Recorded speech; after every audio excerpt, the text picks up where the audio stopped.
Silas Harrington had just stepped off the bus that was supposed to take him home after 2 long years away, his boots crunching in the snow as he approached a diner on a deserted street in Ravenbrook. The snow was falling thickly, the streets were quiet until he was about to have a lonely dinner when a German shepherd appeared out of the storm and interrupted him. Its fur was ragged, its ribs exposed, but its eyes burned with a mysterious urgency. It did not beg for food, it did not come for shelter. A sharp bark and a tug at Silas's hand toward the dark pines held a secret too heavy. And as Silas followed, Hey there, he buddy. saw a nightmare hidden in the snow It's twin okay. girls in tattered Easy pink now. dresses, their tiny hands clutching the bars of a cage. What happens next will test the soldier's courage, the dog's loyalty, and reveal a miracle no one saw coming. Before we begin, let me know where you're watching from. Leave your country in the comments. I'd love to see how far this story goes. The snow had not stopped for hours, blanketing the Oregon highlands in silence, as if the world itself had been hushed. Silas Harrington stepped down from the bus that had carried him across half the state, his boots crunching through a crust of ice, the frigid air biting at his face. 34 years old, with the lean, weathered frame of a man who had lived too long under desert suns and in concrete barracks, Silas wore the look of someone who had survived, but survival had cost him something. His shoulders carried the memory of 2 years abroad, fighting in a place where the air smelled of sand and gunpowder, and where his closest friend had fallen shielding a group of children. Now returning home, he thought peace might wait for him on familiar streets, but the quiet of Ravenbrook felt heavy, like a town holding its breath. He adjusted the duffel bag slung across his back, the same one he had carried through checkpoints and trenches, its fabric frayed and patched with the stubbornness of a soldier who never discarded what still had use. His hair was dark and cropped close, a practical cut that hadn't changed since boot camp, though streaks of silver had begun to show at his temples. His face bore the rough texture of stubble and the faint line of a scar that cut across his left brow, a reminder of a night when shrapnel missed his eye by less than an inch. Beneath that scar, his eyes were gray, not dull but steady, like the surface of a frozen river concealing dangerous depths. The bus rumbled away down the road, taillights swallowed by the storm. Ahead lay Ravenbrook, a logging town once bustling, now half forgotten, its mill closed, its streets dotted with shuttered shops. Silas had grown up in those hills, chasing trout in the creeks, learning to chop wood alongside his father, and later leaving for the Marines with a heart too young to know what it would cost. He thought of the small farmhouse that waited on the edge of town, where his mother kept a porch light burning for him. He should have walked there directly. Instead, the glow of a neon sign cut through the swirling snow, a diner clinging to the edge of Main Street, a familiar refuge. He had eaten here as a boy after football games, when pancakes were cheap and laughter filled the booths. Tonight it promised warmth, coffee, and a moment of stillness before stepping back into the life he had left behind. Silas pushed the door open, a small bell announcing his arrival. Heat washed over him, carrying the scent of frying bacon and brewed coffee. The diner's walls were paneled in wood darkened by decades of cigarette smoke, and the red vinyl booths bore the cracks of years of use. A jukebox hummed softly in the corner, playing an old tune half buried beneath the rattle of the storm outside. Behind the counter, Janet Myers looked up from a tray of mugs. She had worked this place since her 20s, and now in her late 40s, her figure was sturdy from years of carrying plates, her hair streaked with silver and tied back in a no-nonsense bun. Her face was tired but kind, the kind of face that could smile even when the tips were thin. She recognized Silas instantly, though years and war had reshaped him. "Well, I'll be," she said softly, her voice a mix of surprise and warmth. "Silas Harrington, back from the desert." He gave a faint nod, his voice low, almost shy. "Evening, Janet. Thought I'd grab a meal before heading home." "Sit yourself down. Coffee's hot, and I'll fix you a burger the way you liked." She didn't need to ask what that was: bacon, cheddar, no onions. Some things in Ravenbrook never changed. Charlie Perkins, the owner, shuffled behind the griddle. 60 years old, wiry as a fence post, with a Red Sox cap pulled low over his bald spot, Charlie had run the diner for decades. He was a man of sharp words and sharper eyes, who had watched the town decline with the bitterness of someone chained to it. He gave Silas a curt nod, more acknowledgement than greeting, and returned to scraping the grill.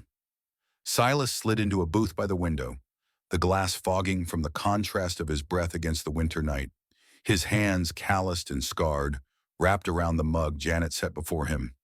Coffee's steam curled upward, carrying a comfort he had forgotten.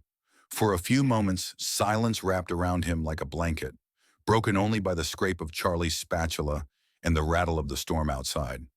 Then the door slammed open. Cold air knifed into the diner, snowflakes scattering across the tiled floor.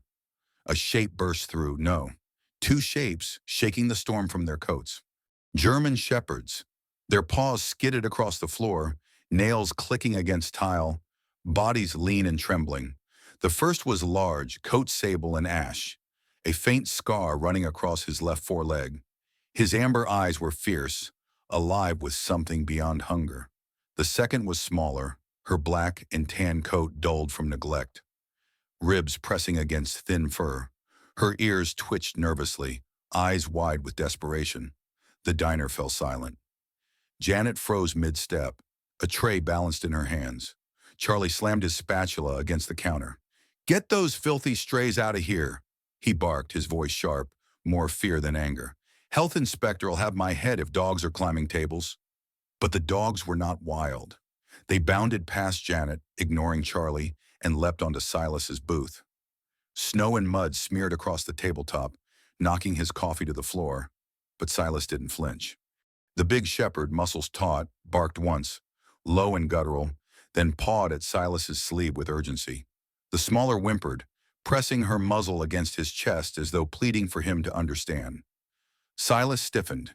Instinct from years with military K-9 units surged back. He saw it in their eyes, the same language he had spoken with his old partner overseas, a dog named Rocco who had once saved his life. These animals weren't looking for scraps. They were calling for help. Charlie cursed, grabbing a towel to shoo them. "Get 'em out, Harrington. They'll bring fleas, disease." "Stop," Silas said, his voice low but carrying weight. He raised a hand, palm down, the way handlers were taught to calm working dogs. The big shepherd froze, nostrils flaring, then leaned into his touch. Amber eyes softened, tail flicking once. The smaller pressed closer, shivering, her ribs heaving with exhaustion. Janet's lips parted, a tremor in her voice. "They look half frozen." Poor things. Silas's mind raced. He saw the scar on the male's leg, the faint shadow of ink at the throat numbers, perhaps a serial code. He saw the female's trembling paws, cracked and bleeding from cold. These weren't strays. They had a story, and it was written on their bodies. He thought of the desert, of Rocco's amber eyes on the night they were ambushed, of the explosion that killed his friend Daniel because he chose to shield 3 children in a marketplace. Silas had carried the guilt for years. Now staring into the desperate gaze of these 2 shepherds, he felt something stir in the hollow place inside him. He rose from the booth, ignoring Charlie's protests, and knelt beside the trembling dogs. "Easy," he murmured, his voice gentler than it had been in years. He reached for the burger Janet had left on the counter, tearing pieces to share. Titan, the name came unbidden for the larger, took his portion slowly, controlled. The smaller, whom he would later know as Luna, devoured hers quickly, then pawed again at his jacket, eyes flicking toward the diner's frosted windows. Silas followed her gaze. Beyond the neon glow, the pines loomed, black against the storm, hiding something he could not yet see. The dogs shifted, restless, their bodies taut as if straining against invisible leashes. Charlie swore again, muttering about cleaning the mess. But Silas ignored him. He reached into his wallet, placed a 20 on the counter, and nodded at Janet. "Dinner's on me." Snow howled as he opened the door. The shepherds leapt into the night without hesitation, pausing only to look back at him. Their breath fogged in the freezing air, 2 silhouettes against the storm, waiting. Silas tightened the strap of his duffel, took one long breath, and stepped into the darkness after them. He should have gone home. He should have walked to the porch where his mother's light was burning. But he couldn't.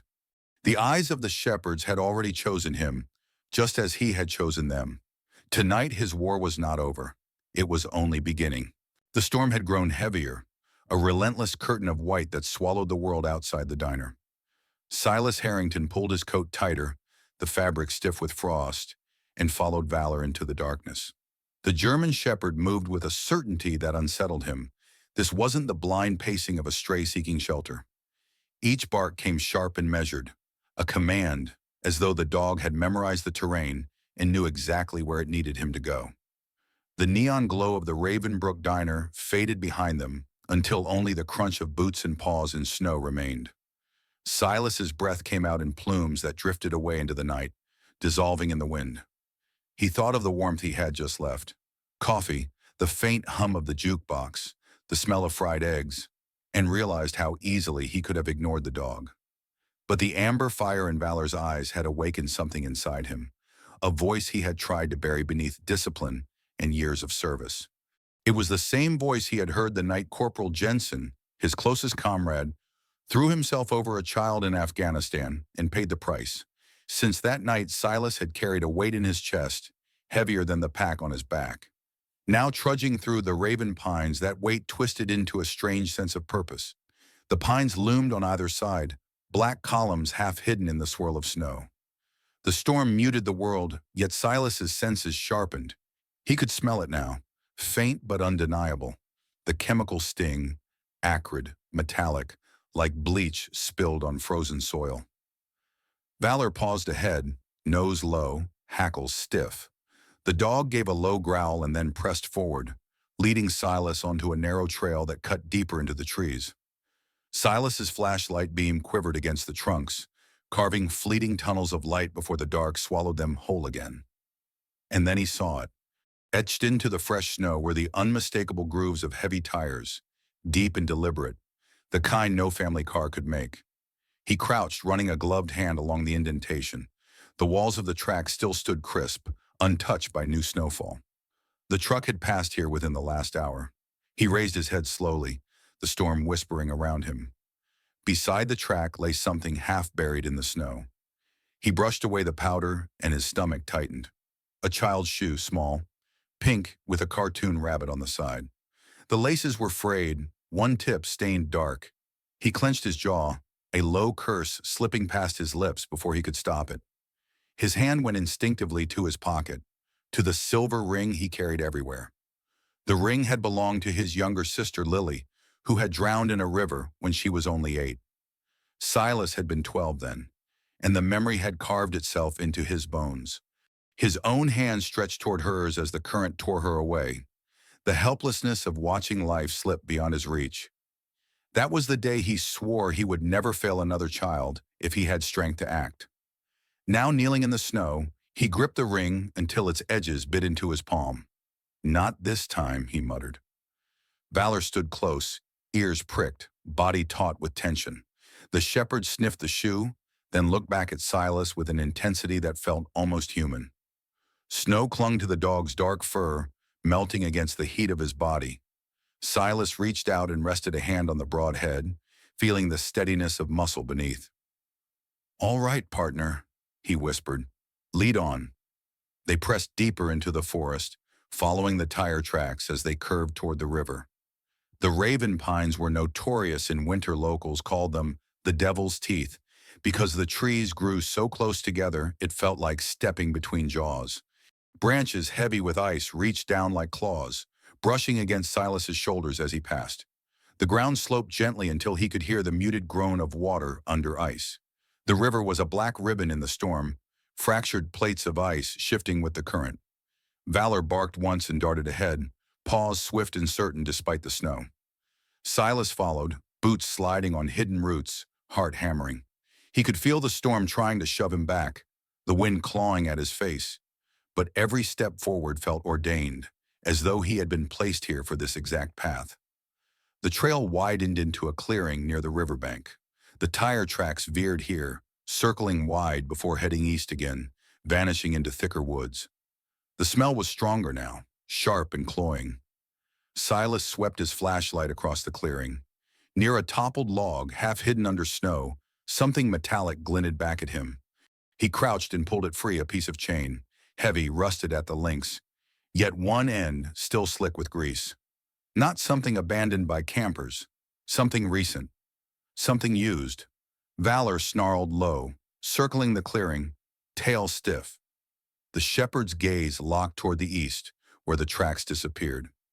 Silas tightened the strap of his pack and pressed the chain into his coat pocket. His breath steamed in the air, quick and ragged, but his resolve hardened. He was no longer just a soldier on the road home. He was a man standing at the edge of someone else's nightmare. The storm howled, flinging snow like knives. Yet in the midst of it, Silas closed his eyes for a moment and prayed. If this is your will, Lord, give me the strength to see it through. When he opened them, Valor was waiting, amber eyes fixed on him, body steady as a sentry. For the first time since Jensen's death, Silas felt the presence of a comrade at his side. The bond was unspoken yet fierce. Whatever darkness waited beyond the pines, they would face it together. The snow had turned to shards of glass against Silas's face by the time he reached the clearing by the Ravenbrook River. His breath came in ragged clouds, each one swallowed by the storm, but he pressed forward, Valor padding a step ahead, steady as a compass, pointing true north.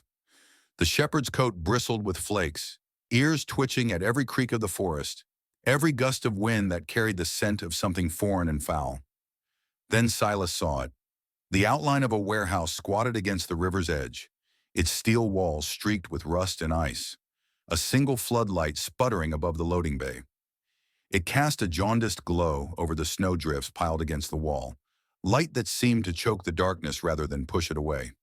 A faint hum vibrated in the air, the sound of a generator.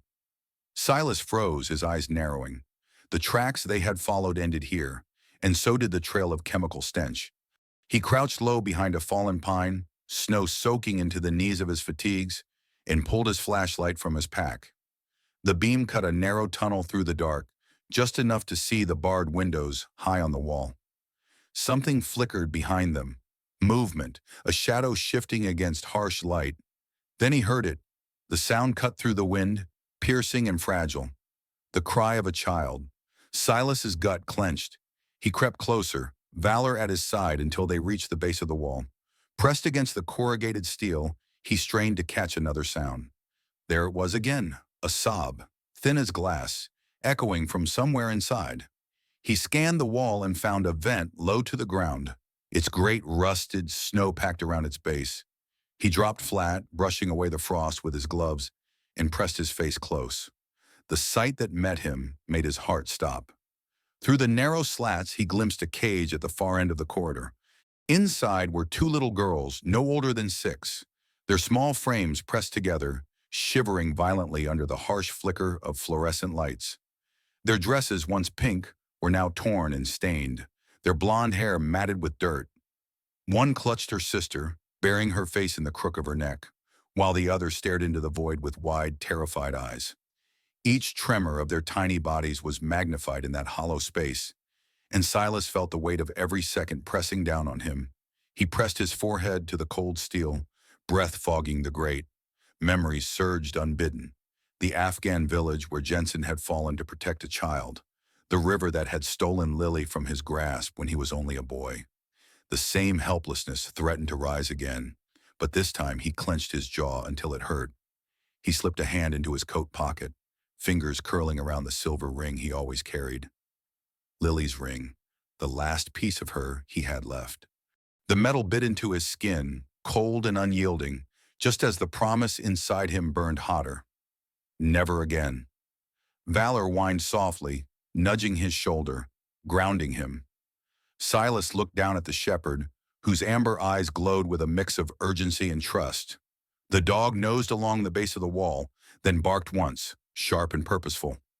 Silas followed, clearing snow until his gloves scraped against a narrow door, nearly swallowed by frost. He gripped the handle and pulled. It didn't budge. Rust and neglect had locked it tighter than any padlock. From his pack, Silas pulled out the steel cutters he had carried more out of habit than foresight. He positioned the jaws over the corroded hinge, teeth grinding as he forced the tool closed. Metal groaned in protest before giving way with a sharp crack. He braced himself, pushed the door, and a stale draft rushed out, carrying with it the sting of ammonia and something worse fear so thick it had a smell. He slipped inside, Valor at his heel. The corridor was narrow, lined with peeling paint and tarps that fluttered in the draft. Fluorescent bulbs buzzed overhead, their light weak and intermittent. Silas's boots sank slightly into the straw scattered across the concrete floor, muffling each step. The air was heavy, every breath a taste of rust and rot. Then he saw them again. At the end of the corridor stood the cage he had glimpsed from outside. The two girls sat huddled in the corner, clutching each other with desperate strength. Their eyes lifted as he approached, the light catching the tears that streaked their pale faces. For a moment, silence fell, broken only by the hum of the lights and the whistle of wind through unseen cracks. Silas dropped to one knee before the bars. His flashlight illuminated their faces clearly now, so fragile, so impossibly young. One girl, slightly taller, with tangled hair falling across her forehead, reached through the bars with trembling fingers. The other buried her face against her sister's shoulder, but peeked out with eyes wide, glimmering with both fear and the faintest spark of hope. Silas extended his gloved hand, letting the small fingers curl around it. Her skin was cold as ice, fragile as glass, but that tiny grip was fierce, as though she feared he might vanish if she let go. His throat tightened. "I see you," he whispered, his voice hoarse, nearly breaking. "You're not alone anymore." Valor stepped forward, pressing his body against the cage, his breath fogging the metal. The dog stood tall, protective, his presence radiating a silent promise of safety. The younger twin lifted her head then, gazing at Valor with wide eyes, and for the first time her lips moved. No sound, only the faint shape of a word. Dog. Silas swallowed hard, blinking back the sting in his eyes. He tugged at the lock, but it was thick, industrial, meant to withstand force. He didn't have time to break it. Not yet. He forced himself to think like a soldier. First, neutralize threats, then extract the innocent. He pressed his hand against the bars once more. "I will come back," he promised. "I will get you out." "Hold on." The older twin nodded faintly, tears cutting clean lines down her cheeks. That look-fragile trust, mixed with desperation, burned itself into Silas's chest like fire. He forced himself to stand, Valor at his side, scanning the shadows for movement. He knew they weren't alone here. Somewhere in the warehouse, the men who had brought these children still lurked, and when they came, he would be ready. The wind howled outside, rattling the steel walls. Silas clenched the ring in his fist, drawing strength from pain, and whispered under his breath, "Not this time." The warehouse seemed to hold its breath. The flickering bulbs above buzzed like angry insects, shadows shuddering against the steel walls with every gust of wind that rattled the building. Silas pressed himself flat against a row of crates, Valor low beside him, both silent, listening. Somewhere deeper in the gloom, heavy boots scraped against the floor. Men's voices echoed, low and sharp, followed by the hollow clatter of metal against metal. The sound carried down the narrow corridor toward the cage where the twins huddled, and the girls whimpered, pressing themselves deeper into each other's arms. Silas inched forward, angling his line of sight past a stack of pallets. Three men emerged from the shadows. They moved with the ease of those who believed themselves unchallenged, their postures casual but edged with menace. The first, clearly the leader, was built like a block of stone.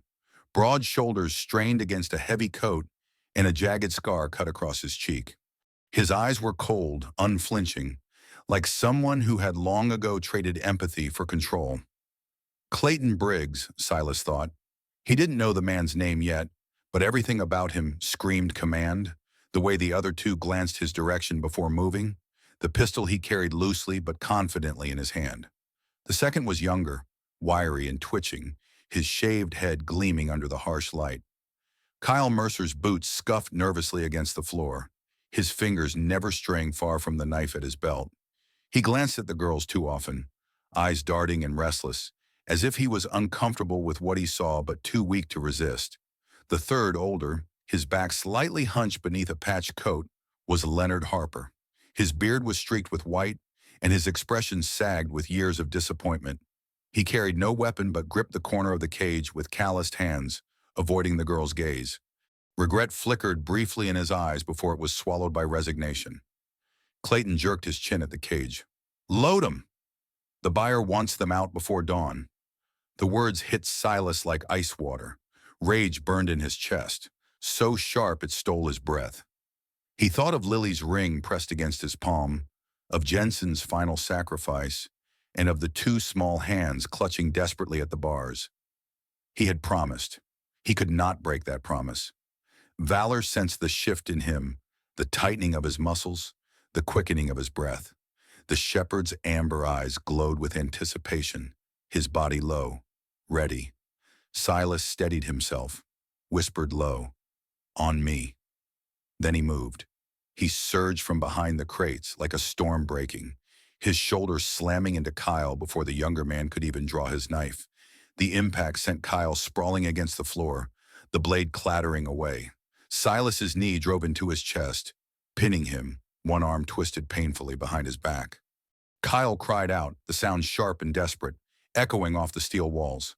Clayton spun, pistol rising, but Valor was faster.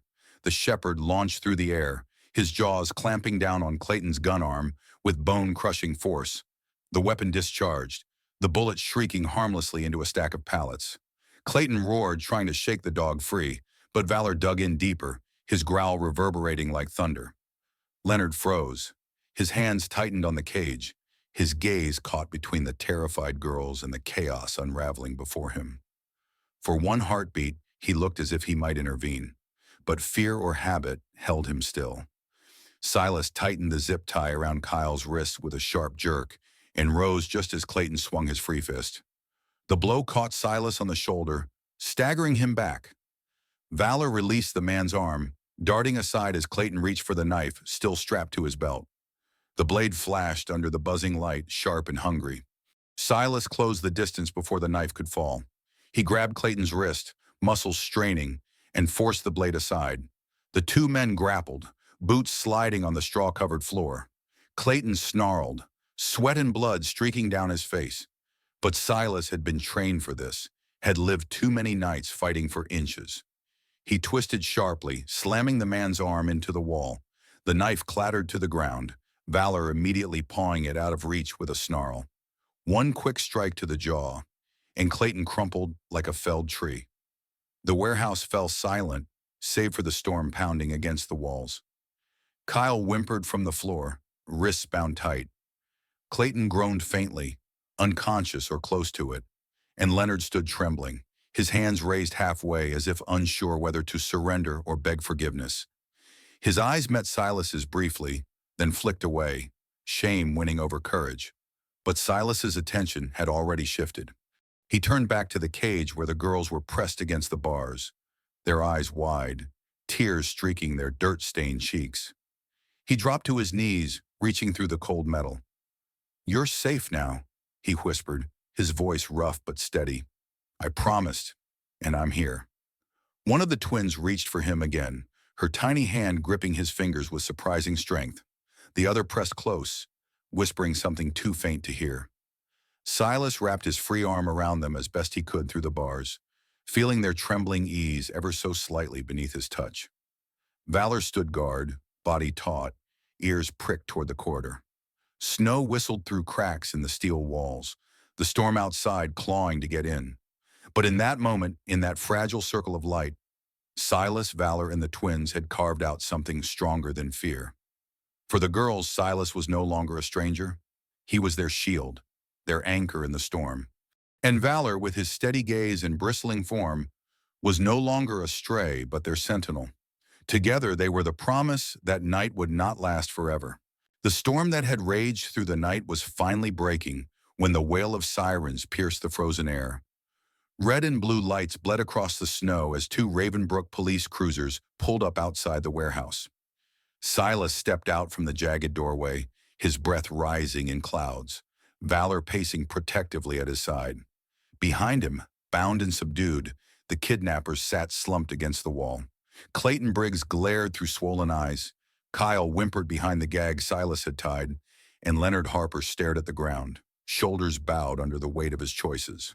The police officers rushed forward, guns drawn at first, but the scene before them quickly told its story. The taller of the two officers, Sergeant Daniel Reeves, a broad-shouldered man in his early 40s, with dark skin and steady eyes, holstered his weapon, and exchanged a look of disbelief with his partner.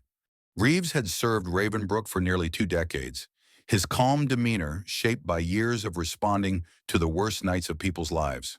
His partner, Officer Claire Whitmore, much younger, no more than 27, had freckles dusting her pale cheeks and auburn hair tucked under her cap. Her eyes flicked between Silas and the terrified children he now guided gently from the shadows, and she pressed a gloved hand to her mouth, shaken. The twins clung to Silas's legs until another sound broke the moment, a cry, high and raw, tearing across the clearing.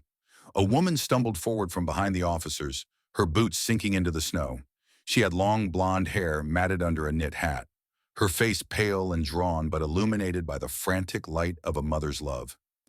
Amelia Carter, 32, had been searching for her daughters since they vanished days ago. Now, as she fell to her knees in the snow, the girls let out twin shouts of "Mama!" and rushed into her arms. She wrapped them tight, sobbing openly, her whole body shaking as if she feared they might vanish again if she loosened her grip. Silas stood back, watching the reunion unfold, his chest aching in ways no battlefield had ever left him. Amelia raised her tear-streaked face toward him, words catching in her throat. "Thank you," she whispered, her voice ragged, as though no language could carry the weight of her gratitude. She pulled her daughters closer, rocking them back and forth as though trying to erase the cold and the cages with the warmth of her embrace. The police moved quickly, reading Miranda rights, cuffing the kidnappers, securing the scene. Reeves paused beside Silas, his deep voice low. "Not many men would have walked in there alone. You've done this town a service it won't forget." Silas only nodded, his jaw tight, valor pressed against his leg as though reading the unease inside him. The shepherd's fur was still bristling, snow clinging in patches, but his amber eyes never wavered from Silas's face. Even as the world around them shifted to gratitude, noise, and order, the dog's loyalty stood like an anchor. News of the rescue spread faster than the storm clouds. By dawn, word had reached every corner of Ravenbrook. Locals gathered outside the diner where Silas had first been stopped by Valor. Old men tipped their caps, women clasped hands in prayer, children whispered about the soldier and the dog who had brought 2 little girls home. To some it felt like Providence, a miracle carved into the heart of winter. But while the town buzzed with relief and reverence, Silas found himself standing slightly apart, his gaze fixed on Valor. The shepherd sat calmly in the snow, tail curled against his side, eyes bright and unyielding. Every time Silas moved, even half a step, Valor rose too, shadowing him, as though bound by an oath no one else could hear. Later, when the official statements were done and the kidnappers locked in the back of the cruisers, Silas finally turned toward home. He climbed into his battered truck, started the engine, and set his pack on the passenger seat. Valor padded after him, stopping just short of the open door. Silas looked down at the rope looped loosely around the dog's neck, fingers lingering on the knot. He could have untied it then. He could have let the animal go free, let him vanish back into the woods from which he had come. But something in his chest twisted at the thought. With a slow breath, Silas loosened the rope and let it fall slack. "Your choice," he murmured. "Go where you want." For a moment, Valor stood still, snowflakes catching in his fur. Then, with a steady leap, he bounded up into the cab, landing on the seat beside Silas. He circled once, then sat upright, chest proud, gaze forward as though this had always been his place. His breath puffed in quiet rhythm, the calm of a soldier ready for the next mission. Silas couldn't help the huff of laughter that escaped him, raw and quiet. "All right then, partner." The road home wound through the forest, the storm easing as the first streaks of dawn broke across the horizon. The sky was painted in hues of rose and pale gold, light spilling over the snow like fire across glass. As the truck rumbled down the road, Silas glanced into the rearview mirror. Outside the diner, Amelia and her daughter stood bundled together waving. The girls, faces still pale but eyes bright with hope, lifted their small hands high, their gestures pure and unguarded. Silas lifted his fingers from the wheel in return, his throat thick. Beside him, Valor shifted, pressing his head against Silas's shoulder with the quiet weight of belonging. The warmth of it spread through him in a way no medal or uniform ever had. He let out a long breath, a smile breaking against the weight of the night. "We fought through it," he whispered, words meant for valor as much as himself. "And now, we go home." Together the horizon widened, the storm receding into memory. Ravenbrook, battered by cold, cradled a miracle in its heart, and Silas Harrington, once a soldier lost to silence, now carried something new beside him, a bond born of loyalty, trust, and the promise of tomorrow. Sometimes miracles don't arrive with angels from the sky. Sometimes they come in the form of a soldier who refused to walk away, and a shepherd dog whose loyalty never faltered. Together, Silas and Valor reminded us that even in the darkest storm, courage and love can light the way home. If this story touched your heart, share your thoughts in the comments. Do you believe dogs are sent to us as protectors in moments when we need them most? I'd love to hear your stories. Don't forget to like this video, follow for more tales of hope, and subscribe to the channel so you never miss the stories that remind us of the goodness still alive in this world.